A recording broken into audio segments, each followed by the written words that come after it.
Hello everybody, welcome to my kitchen. This is Garden Jen from Garden Jen's Journey. We are doing a kind of a fruit crisp, fruit bar sort of thing today. We have a family who needs a little help with some food, so we're making up some meals for them. And one of the things that I'm doing is I'm making a very hearty, healthy fruit bar. It can be used as a crisp. It can be used as a just a bar. You can have it for a snack. You can have it for breakfast. You can have it for dessert. Very versatile, very delicious, very simple to make. So let's go ahead and make it. So what I have in my bowl is 4 cups of quick oats. And then to that I'm going to add 2 cups of flour with 1 teaspoon of salt. And I'm making a double batch, so you don't have to make a batch this big, but I'm making a double batch. And then to that, I'm going to add 2 cups of chopped nuts, and I've chosen walnuts. You can use whatever nut that you prefer. And I'm going to leave them about this size because it adds a nice little crunch texture to it. You can run them through a food processor and have them a little finer if you so desire. So we're just going to add that in there. Very simple. So those are our dry ingredients. And it's going to kind of make a combination of the crust on the bottom and then a crumb topping on the top, depending on how good you get the crumb texture. You really can't mess up with this. I mean, if it doesn't turn out one way, it's good the other way. So, again, very versatile. Alright, now that that's mixed, we're going to go ahead and add our wet ingredients. Very simple. I have here 1 cup of honey, and this is local honey that I get from some friends of ours. Very important to utilize local honey if at all possible. You know where the honey is coming from, and it's full of lots of good things in it. And this is raw honey. It hasn't been heated, so it didn't kill any of the good bacteria that's in the honey. Alright, and to that, and that was 1 cup. And also we're going to add 2/3 of a cup of oil. I'm just using extra light olive oil. I use a lot of olive oil in my cooking, but I use extra light in things like this so you don't get the olive taste. Because olive oil is a very good oil to use for health. Alright. So there's that, very simple. We're just going to go ahead and incorporate these ingredients. And I like to get my hands in this because it helps me know if it's thoroughly mixed. So after I get the spatula moving this around quite a bit, it gets kind of heavy. So I'm going to go ahead and I'm just going to use my hands. If you don't want to use your hands, that's perfectly fine. Continue using the spoon.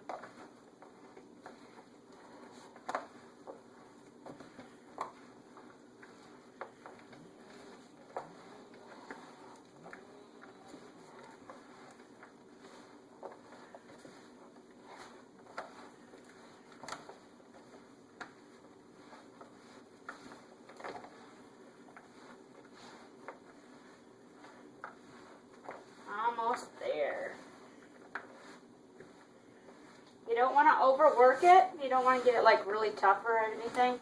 You just want to make sure that all the ingredients are thoroughly mixed and you don't have any dry spots of the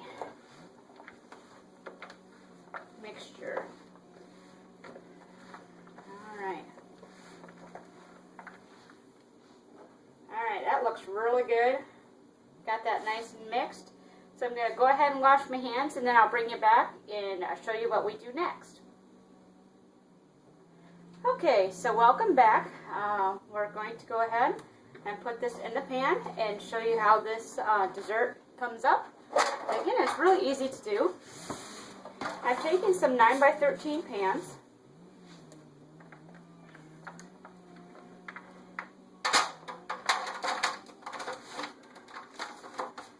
Put about half the mixture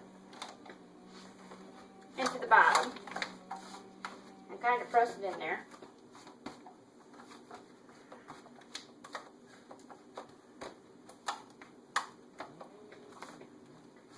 This will fit in about a 9x9 or an 8x8 pan if you're just doing a single batch.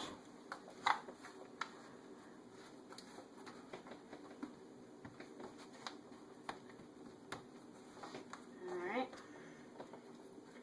Just press it in there like so.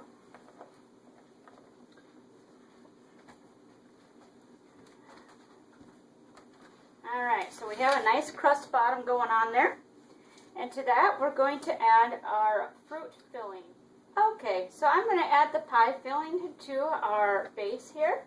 And I like to use a pie filling that doesn't have corn syrup in it. This is using the juice that's from the berries themselves and sugar. There's no corn syrup. And this is also no GMO. For those who are very important with that, this is no GMO as well. So I generally use 2 cans of pie filling to one of these. That way there's enough fruit going on in here. So I'm just going to go ahead and dump this in.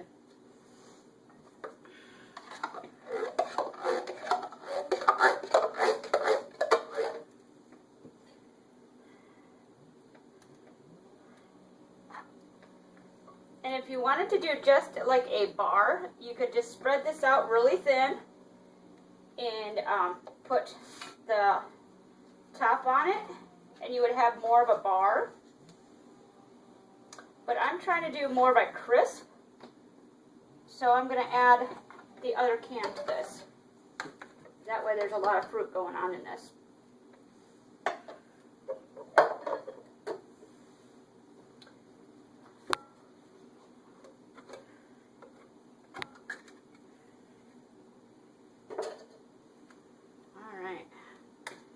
This smells so good. I love mixed berries. It's got a little bit of everything in it.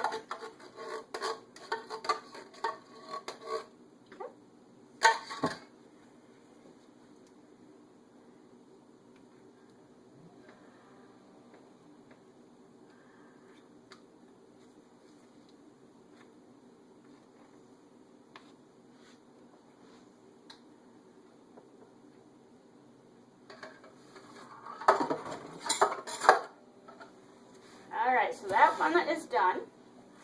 I'm going to go ahead and sprinkle the crumb topping on. Again, it's just the base that we reserved, about a third of that left from the base. We just sprinkle it on. And it's best to do it this way, that way you can really control how much goes in one spot, because it will glob up on you. And then you can layer it as you go.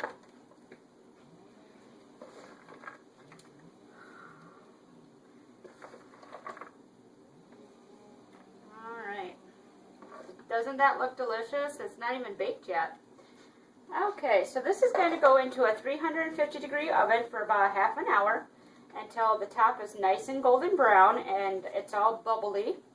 And when that is done, I will bring you guys back and show you what it looks like. Okay, we're going to go ahead and check and see how our fruit bars are doing. It's been about 25 minutes, or excuse me, 35 minutes. I had to increase the timer a little bit. Those are looking yummy. So, again, we have the mixed berry and the cherry. And they're not quite brown on top, but they are getting brown. And these are going to be cooked again. So I want to make sure that I don't overcook them, especially with the nuts. Burned nuts do not taste very good. So we're going to go ahead and pull these out and let them cool down.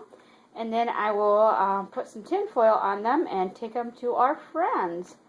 So that's what these fruit bars look like.